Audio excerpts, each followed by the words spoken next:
You squeeze the handle, fuel starts rushing in, and then you hear that familiar click as the flow stops all at once. That tiny sound just saved you from a face full of fumes and gasoline spilling down the side of your car. Here's the strange part about that moment. There is no computer inside the nozzle doing that job, and you won't find a single microchip, screen, or smart sensor at the tip. This whole mechanism relies on a clever mechanical idea that has been around since 1939, and it still works today because the logic is so simple. Without this bit of engineering, every trip to the station could turn into a dangerous mess or a massive spill.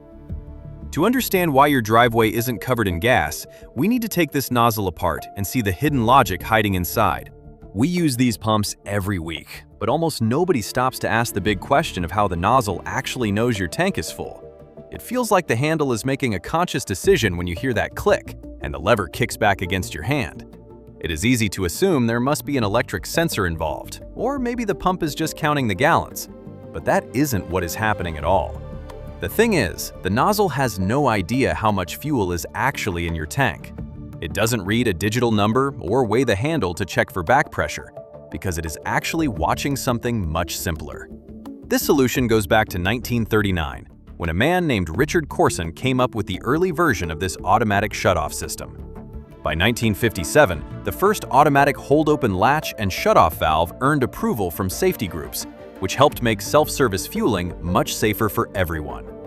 That change mattered because once ordinary people started pumping their own gas, stations needed a way to stop spills, even if the person at the pump wasn't paying attention.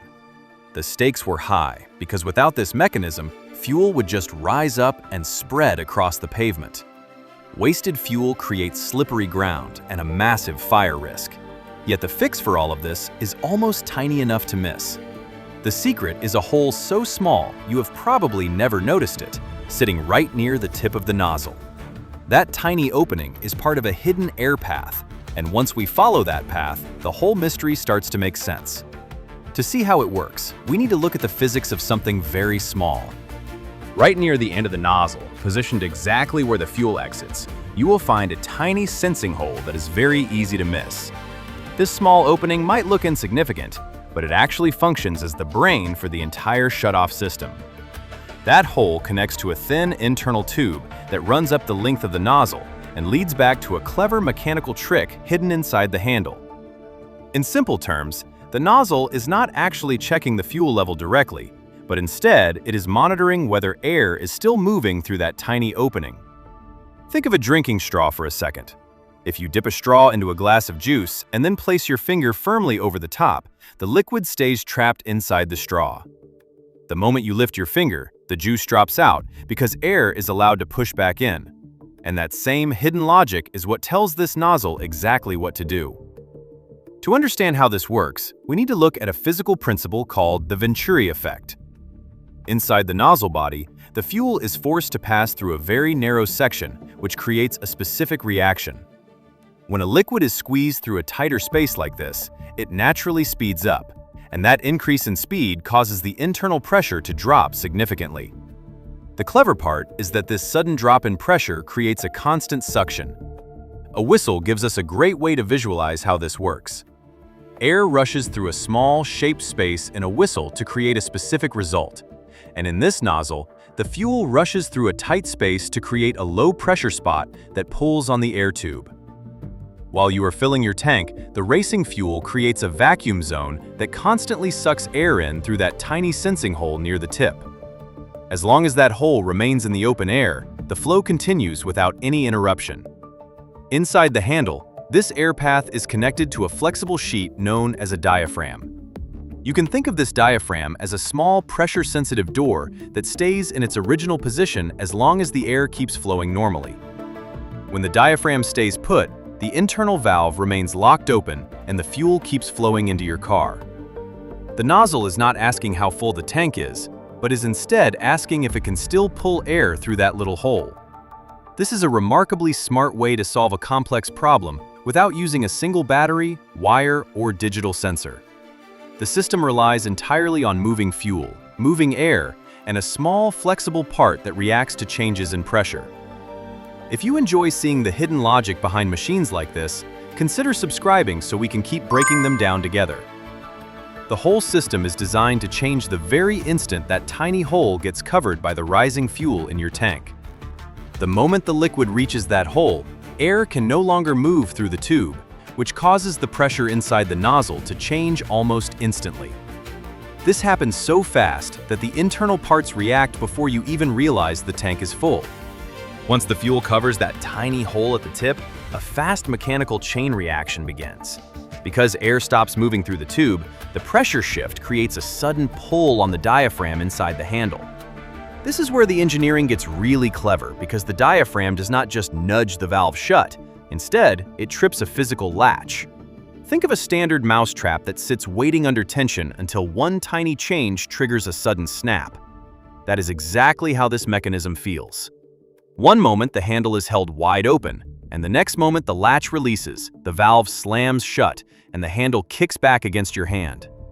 Inside the casing, the diaphragm moves to push a small lever, which then releases the latch and allows the shutoff parts to drop into place. That sharp clicking sound you hear at the pump is not an electronic sound effect. It is the actual noise of a mechanical switch firing inside the nozzle body. This is why the device feels so smart despite having no electronics, as it uses pressure as a signal to turn a tiny change in airflow into a high-speed mechanical action. The flowing fuel itself powers the logic, while the air path senses the change and the diaphragm triggers the final shutoff. Now that we understand the mechanism, we can clear up a few common myths about how these pumps work. The first big myth is that the click is electrical, but there is no computer at the tip of the nozzle making these decisions. The entire shutoff process relies on moving fuel, pressure changes, and a simple mechanical latch. Another common myth is that topping off your tank actually gets you more fuel in a way that helps. In reality, once that nozzle clicks, the system has already detected that the fuel has reached the safety sensing point. If you keep trying to force more liquid in, you aren't beating the machine, but are instead just pushing fuel past the point where the nozzle was designed to stop. The third myth is that the nozzle shuts off because it gets too heavy to hold. That isn't the case at all, as the nozzle is not sensing weight, but is reacting to the fact that the sensing hole is blocked. In simple terms, this device is not a scale or a computer, but is a pressure trick tied to a snap-action latch.